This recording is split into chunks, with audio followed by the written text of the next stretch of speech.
Les forces de l'ordre sont encore sur les lieux de l'attaque quand l'assaillant est formellement identifié.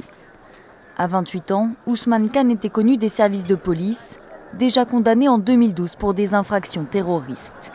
Il appartenait alors à un groupe qui planifiait un attentat à la bombe à la Bourse de Londres. L'ancien détenu était en liberté conditionnelle depuis 1 an et selon des médias britanniques, il portait un bracelet électronique. Je répète depuis longtemps que c'est une erreur d'autoriser des criminels violents à sortir de prison plus tôt. Il est très important que l'on mette fin à ça et que l'on mette en place des peines appropriées pour les dangereux criminels, surtout les terroristes. Le jour de l'attaque, selon le Times, l'assaillant participait à une conférence sur la réhabilitation des prisonniers dans un bâtiment situé au nord du London Bridge. C'est sur ce point emblématique de la capitale qu'il a agressé au couteau des passants. Il portait un gilet explosif factice.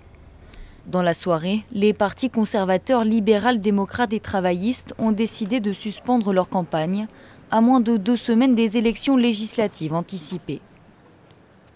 Je suis choqué, profondément choqué par ce qui s'est passé. Aujourd'hui, au sein du Parti travailliste, nous avons suspendu toute notre campagne à Londres dès que nous nous sommes rendus compte de l'ampleur de cette attaque.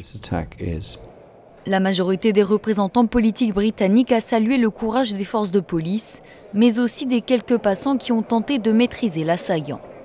Le Royaume-Uni a reçu des messages de soutien de ses partenaires, tels que les États-Unis ou encore le Conseil européen.